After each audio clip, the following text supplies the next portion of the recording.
नमस्कार. मी नवल शिंदे आणि स्वागत आहे तुमचं आमच्या विशेष ऑकल्ट मास्टर क्लास सेगमेंटमध्ये. मित्रांनो, तुम्ही कधी विचार केलाय का की आपण तासनतास मंदिरात प्रार्थना करतो, लॉ ऑफ अट्रॅक्शन की पुस्तकं रटतो, पण तरीही आपली स्वप्न हकीकत का बनत नाहीत? तुम्ही आरशासमोर उभं राहून ओरडून सांगता, मी यशस्वी आहे, पण ठीक त्याच सेकंदाला तुमच्या अंतर्मनातून एक बारीक आवाज येतो जो म्हणतो, तू खोटा आहेस, तू आतून रिकामी आहेस. आणि शेवटी विजय त्याच बारीक आवाजाचा होतो. आपल्या ऋषीमुनींनी हजारो वर्षांपूर्वी सांगितलं होतं की शब्द हे फक्त संवादाचं माध्यम नसून ते ब्रह्मांड घडवणारी एक प्रचंड शक्ती आहे, जिला आपण वाक म्हणतो. आधुनिक विज्ञान ज्याला गॉड पार्टिकल म्हणतं, तोच तुमच्या शब्दांना वजन देणारा परावाकचा सन्नाटा तुमच्या नाभीमध्ये दडलेला आहे. आजच्या या ऑकल्ट मास्टर क्लासमध्ये आपण या ध्वनीच्या हिमखंड्याखाली गोता लावणार आहोत आणि जाणून घेणार आहोत त्या गूढ पायऱ्या परा, पश्यंती, मध्यमा आणि वैखरी. जर तुम्ही हा सोर्स पकडायला शिकलात तर तुम्हाला ओरडण्याची गरज पडणार नाही. तुमचा एक संकल्पही अस्तित्व पूर्ण करण्यासाठी बाध्य होईल. चला तर मग या आवाजाच्या मागचा सन्नाटा समजून घेऊया. आपण अनेकदा पाहतो ना, लोक लॉ ऑफ अट्रॅक्शनची म्हणजे आकर्षण सिद्धांताची पुस्तकं वाचतात, तासनतास मंदिरात जाऊन प्रार्थना करतात, रोज सकाळी उठून आरशासमोर उभे राहून अगदी आत्मविश्वासाने म्हणतात की मी यशस्वी आहे, मी शक्तिशाली आहे, असे अफर्मेशन्स किंवा सकारात्मक वाक्य बोलतात. पण वास्तवात काय होतं? ते शब्द पोकळ राहतात. अगदी बरोबर, ते शब्द पोकळच राहतात. ते कधीच सत्यात उतरत नाहीत. म्हणजे एका क्षणी ओठांवरून यशाचे शब्द बाहेर पडत असतात, पण त्याच वेळी आतून एक अत्यंत बारीक आवाज येतो जो म्हणतो की हे खोटंय. राईट. आतून भीती वाटत असते. हो, आणि आश्चर्य म्हणजे शेवटी त्या बारीक आवाजाचाच विजय होतो. आपले शब्द आणि आपले संकल्प हवेतच का विरून जातात? तर आजच्या या सखोल चर्चेत आपण याच प्रश्नाचं उत्तर शोधणार आहोत. नक्कीच. आजच्या या डीप डाईव्हसाठी आपल्याकडे एका अत्यंत अभ्यासपूर्ण व्हिडिओची ट्रान्स्क्रिप्ट आहे. या स्रोतामध्ये प्राचीन ऋषीमुनींच्या आणि गुह्य विज्ञानाच्या, ज्याला आपण ऑकल्ट सायन्स म्हणतो, त्यातल्या वाक म्हणजेच शब्दांच्या उत्पत्तीच्या संकल्पनेचा उलगडा केलाय. आपलं ध्येय आहे या अपयशामागील खरं कारण शोधणं आणि आवाजाच्या अगदी उगमस्थानापर्यंत पोहोचणं. बघा, हा एक अत्यंत सखोल आणि विचार करायला लावणारा मुद्दा आहे. कसे आधुनिक विज्ञान ज्याला शब्द म्हणतं, ती केवळ कानावर पडणारी आणि हवेतून प्रवास करणारी एक ध्वनिलहर आहे. राईट. पण आपल्या प्राचीन विज्ञानानुसार जो शब्द आपल्या ओठातून बाहेर पडतो, ती तर एका अत्यंत प्रदीर्घ प्रक्रियेची केवळ अंतिम पायरी आहे. ती सुरुवात नक्कीच नाहीये. म्हणजे आपण जे बोलतो तो फक्त एक परिणाम आहे. अगदी तंतोतंत. म्हणजे याला आपण निसर्गातल्या एका उदाहरणाने समजावून घेऊया. जसं एखादं सुकलेलं पान झाडावरून जमिनीवर पडतं ना, हो, तसं उच्चारलेले शब्द म्हणजे केवळ ते पडलेलं पान आहे. मूळ बीज तर कुठेतरी अत्यंत खोल अदृश्य अंधारात दडवलेलं असतं. अच्छा. आजच्या या माहितीच्या आधारे आपण आवाजाच्या त्या खऱ्या उगमस्थानापर्यंत पोहोचण्याचा प्रयत्न करणार आहोत.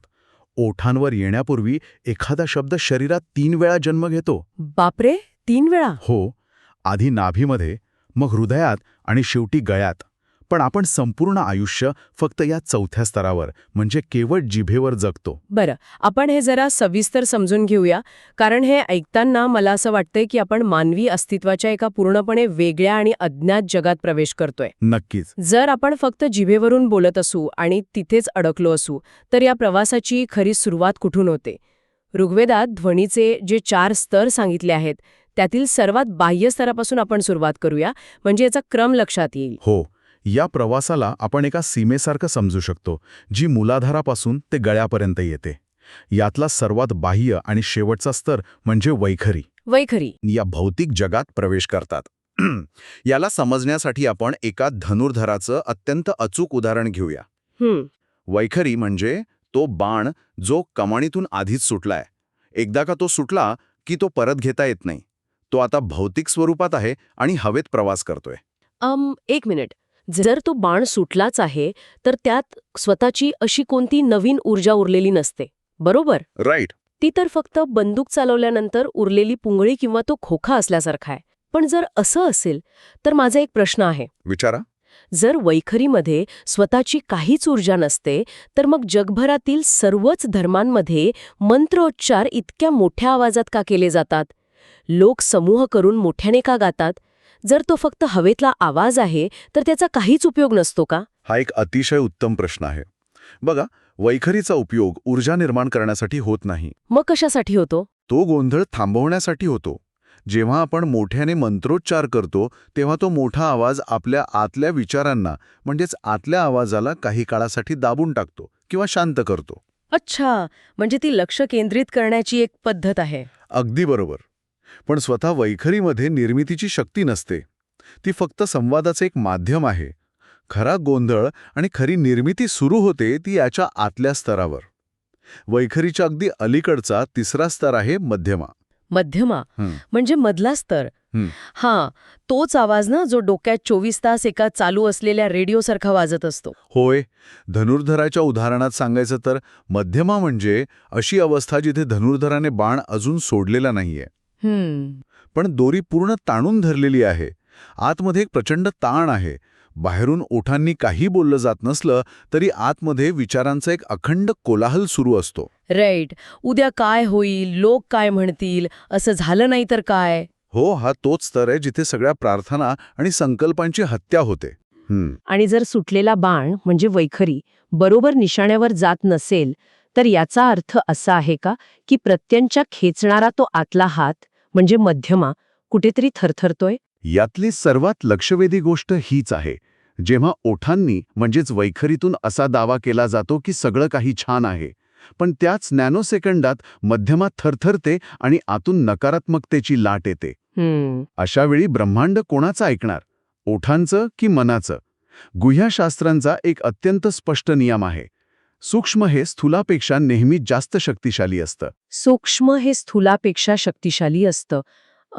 यामागचं वैज्ञानिक किंवा तार्किक कारण काय आहे? मध्यमा नेहमी वैखरीवर मात का करते? कारण बघा, वैखरी ही फक्त स्नायूंची आणि स्वरयंत्रांची एक यांत्रिक हालचाल आहे, पण मध्यमा ही थेट भावनांशी आणि मज्जासंस्थेशी जोडलेली असते. राईट. नर्वस सिस्टीमशी. हो. जेव्हा आतून भीती किंवा संशय निर्माण होतो तेव्हा शरीरातील रसायनं बदलतात. एक वेगळीच ऊर्जा निर्माण होते. विश्वाला माणसाची भाषा समजत नाही. विश्वाला समजते ती कंपने म्हणजे व्हायब्रेशन्स, आणि ती कंपने या सूक्ष्म स्तरातून म्हणजेच मध्यमेतून अत्यंत तीव्रपणे बाहेर पडतात. त्यामुळे या संघर्षात नेहमी मध्यमेचाच म्हणजेच त्या सूक्ष्म आणि आतल्या आवाजाचाच विजय होतो. बापरे. म्हणजे कितीही मोठ्याने सकारात्मक वाक्य बोलली पण जर आतला रेडिओ नकारात्मक गोष्टी प्रसारित करत असेल तर त्याचा काहीच उपयोग नाहीये. काहीच नाही. ते एक प्रकारचा स्वतःचीच फसवणूक करण्यासारखं आहे. मग जर ही मध्यमा इतका गोंधळ निर्माण करत असेल आणि शब्दांना खोटं ठरवत असेल तर याच्याही पलीकडे जावं लागेल ना? नक्कीच जावं लागेल. अशा ठिकाणी जिथे विचारांना मुळी भाषाच नसते. अगदी बरोबर ओळखलं. जर मध्यमेचा गोंधळ थांबवायचा असेल तर ध्वनीच्या दुसऱ्या स्तरावर उतरावं लागतं. या अत्यंत रहस्यमयी स्तराचं नाव आहे पश्यन्ती. पश्यन्ती. संस्कृतमध्ये पश्यन्तीचा अर्थ होतो दिसणारा ध्वनी किंवा पाहण्याची क्रिया. पाहता येणारा ध्वनी. हे थोडं गोंधळात टाकणार आहे. ध्वनी कसा काय दिसू शकतो? ऐकायला थोडं विचित्र वाटेल, पण रोजच्या जीवनात याचा अनुभव येतो आपल्याला, फक्त त्याची जाणीव नसते. म्हणजे कसं? समजा आपण एका उंच पर्वतावर उभे आहोत आणि समोर एक अत्यंत विलोभनीय सूर्यास्त पाहतोय. ज्या क्षणी नजर त्या सूर्यावर पडते त्या पहिल्या मिलीसेकंदात डोक्यात काय असतं? तिथे कोणते शब्द असतात का? हा रंग लाल आहे, ढग किती सुंदर आहेत, असं व्याकरणाचं वाक्य तिथे नसतं. अरे खरंच की. तिथे फक्त एक शांतता असते, एक शुद्ध अनुभव असतो. म्हणजे जसं मला अचानक एखादी अत्यंत क्लिष्ट गोष्ट समजते आणि डोक्यात तो आहा मोमेंट येतो ना. Right, aha moment. त्या क्षणी माझ्याकडे सांगायला शब्द नसतात पण ती संकल्पना मला पूर्णपणे स्पष्ट झालेली असते. तो एक प्रकारचा ब्लूप्रिंट किंवा चित्र असल्यासारखं वाटतं. हाच तो पश्यन्तीचा स्तर असावा. अगदी तंतोतंत. पश्यन्तीमध्ये विचार हा एखाद्या बीजासारखा पूर्ण असतो. एखाद्या आर्किटेक्टने इमारत बांधण्यापूर्वी त्याच्या डोक्यात जो पूर्ण नकाशा तयार असतो ना, ती पश्यन्ती आहे. अच्छा. तिथे विटा आणि सिमेंट नसतं. तिथे फक्त एक स्पष्ट चित्र असतं. मगाशी आपण म्हणालो की ब्रह्मांड आपली मानवी भाषा ऐकत नाही, ते आपले भाव वाचतं. राईट. जर ओठांवर म्हणजेच वैखरीमध्ये यशाची भाषा असेल, पण पश्यन्तीच्या स्तरावर म्हणजेच अवचेतन मनात, सबकॉन्शियस माइंडमध्ये गरिबीचं, लाचारीचं किंवा अपयशाचं चित्र कोरलेलं असेल, तर नेहमी त्या चित्राचाच विजय होईल. कारण शब्द खोटं बोलू शकतात, पण चित्र खोटं बोलत नाहीत. हे खरोखरच डोळे उघडणारं आहे. म्हणजे जे काही आपण मॅनिफेस्ट करण्याचा प्रयत्न करतो तो या स्तरावर येऊन का अडकतो हे आता स्पष्ट होतंय. आपण शब्दांची जुळवाजुळव करतो पण आतलं चित्र बदलतच नाही. आणि म्हणूनच प्राचीन योगी किंवा गुह्य विज्ञानाचे अभ्यासक याच स्तरावर जाऊन काम करतात. जेव्हा एखादा योगी पश्चंतीमध्ये स्थिर होतो तेव्हा त्याला प्राण्यांची भाषा समजते किंवा तो इतरांच्या मनातले विचार सहज जाणू शकतो. प्राण्यांची भाषा हे कसं काय शक्य आहे? कारण प्राणी शब्दात विचार करत नाहीत. ते चित्रांमध्ये आणि भावनांमध्ये विचार करतात. अच्छा. जर एखादा कुत्रा घाबरलेला असेल तर तो मला भीती वाटतेय असं वाक्य बनवत नाही. तो फक्त भीतीचं चित्र आणि कल्पना निर्माण करतो. योगी लोक शब्दांच्या गोंधळात न अडकता थेट त्या चित्राला किंवा भावाला वाचतात जिथे विचाराचा उगम होत असतो. राईट. ते वैखरी आणि मध्यमा या दोन्ही स्तरांना पार करून थेट पश्चंतीमध्ये प्रवेश करतात. बापरे, इथेच खरी रंजक गोष्ट समोर येते. जर पश्चंती हे अवचेतन मनातील एक चित्र आहे तर हे चित्र बनवतं कोण? त्यात रंग भरणारी, त्याला जिवंत करणारी ती मूळ शक्ती कुठून येते? मला वाटतं आपण आता या प्रवासाच्या सर्वात खोल आणि अंतिम टप्प्यावर येऊन पोचलो आहोत. हो, आपण आता ध्वनीच्या त्या सर्वोच्च आणि सर्वात खोल परतीवर आलो आहोत, जिथे सर्व शब्द संपतात आणि शून्यता सुरू होते. या चौथ्या आणि अंतिम स्तराला म्हणतात परा. परा. परा म्हणजे जे सर्व गोष्टींच्या परे किंवा पलीकडे आहे. हे मन, बुद्धी, वेळ आणि स्थान या सर्वांच्या पलीकडे असतं. शरीरात याचं स्थान मूलाधार चक्राच्या ठिकाणी म्हणजे पाठीच्या कण्याच्या अगदी तळाशी आणि नाभीच्या आसपास मानलं जातं. मूलाधार चक्र म्हणजे जिथून सगळी प्राणऊर्जा वर येते. पण या परास्तराचा आणि आपल्या रोजच्या बोलण्याचा काय संबंध आहे? विज्ञानाच्या भाषेत सांगायचं तर गॉड पार्टिकलबद्दल आपण ऐकलं असेल. हो, क्वांटम फिजिक्समध्ये. राईट. क्वांटम फिजिक्सनुसार गॉड पार्टिकल हे ते तत्व आहे जे कोणत्याही पदार्थाला वजन किंवा वस्तुमान प्राप्त करून देतं. जर गॉड पार्टिकल नसेल तर सगळीकडे फक्त हवेत तरंगणारे ऊर्जाकण असतील. कोणतीही ठोस वस्तू बनणार नाही. अच्छा. अगदी तसंच प्राचीन विज्ञानानुसार परा हे ते तत्व आहे जे शब्दांना वजन देतं. वा. म्हणजे आधुनिक विज्ञानाची सांगड प्राचीन तत्वज्ञानाशी घातली जाते इथे. जसं विज्ञानात भौतिक वस्तूंना वजन देणारा घटक शोधला गेला तसं शब्दांना वजन देणारा हा परास्तर आहे. तर मग पराशिवाय बोललेले शब्द हे फक्त हवेतले रिकामे कंपन आहेत का? अगदी तसंच. परा हा कोणताही आवाज नाहीये. ते एक स्पंदन आहे, व्हायब्रेशन आहे. बिग बँगच्या आधी जो एक स्पंदनशील सन्नाटा होता ना, ती निर्माण होण्याची पहिली इच्छा म्हणजेच परा. जेव्हा एखादा विचार पराया स्तरावरून म्हणजेच आत्म्याच्या अगदी खोलातून उठतो तेव्हा त्यात इतकं वजन असतं की स्वतः निसर्गही त्याला नाकारू शकत नाही. अरे च्या, यावरून एक गोष्ट प्रकर्षाने जाणवतेय. आपले बहुतांश शब्द हे मुळापासून तुटलेले पानांसारखे आहेत. आपण पूर्ण आयुष्य फक्त घशातून किंवा जास्तीत जास्त आपल्या डोक्यातून म्हणजे मध्यमेतून बोलत राहतो. हो. पण मूलाधार चक्र जिथे खरी शक्ती आहे ते पूर्णपणे निर्जीव सन्नाट्यात असतं. आपण मुळाशी जोडलेलेच नाही होत. आणि हाच एक अत्यंत महत्त्वाचा प्रश्न निर्माण करतो. आज 99% लोकांचा त्यांच्या या खऱ्या मुळांशी संपर्क पूर्णपणे तुटलेला आहे. केवळ वरवरचा कोलाहल सुरू आहे. राईट. या उलट बघा, जेव्हा एखादा सिद्ध योगी किंवा महात्मा बोलतो तेव्हा त्याचे शब्द वाक्सिद्धी प्राप्त करतात. तो दिवसातून कदाचित एकच वाक्य बोलेल, पण त्याने जे म्हटलं ती काळ्या दगडावरची रेघ असते. असं का? त्यांच्या शब्दात अशी कोणती जादू असते? ते वेगळं व्याकरण वापरतात का? नाही, व्याकरणाचा यात काहीही संबंध नाही. कारण तो व्यक्ती अहंकाराच्या स्तरावरून म्हणजे फक्त गळ्यावरून किंवा डोक्यातून बोलत नाहीये. तो थेट त्या पराच्या स्तरावरून बोलतो. अच्छा. तिथे अहंकार नसतो. तिथे आत्मा आणि परमात्मा एकच झालेले असतात. जेव्हा त्या शुद्ध चेतनेमध्ये एखादं बीज पेरलं जातं तेव्हा ब्रह्मांड ते सत्य करून दाखवण्यास बांधील असतं. कारण तो आवाज आता एका व्यक्तीचा राहिलेला नसतो. तो पूर्ण अस्तित्वाचा आवाज बनलेला असतो. बरं, आपण हे जरा सविस्तर समजून घेऊया. ही सगळी थिओरी समजली मला. ध्वनीचे 4 स्तर, वैखरी, मध्यमा, पश्चंती आणि परा, हे अत्यंत स्पष्ट झाली. पण मुख्य प्रश्न असा आहे की या सुप्त शक्तीला प्रत्यक्षात जागृत कसे करायचे? रोजच्या जीवनात शब्दांना या सृजनाची, निर्मितीची ताकद कशी द्यायची? मला ना हे एका वाद्ययंत्रासारखं वाटतंय. म्हणजे कसं? जसे एखादी वीणा असते, जर तिच्या तारा योग्य प्रकारे जुळवलेल्या नसतील तर त्यातून फक्त कर्कश आवाज येईल.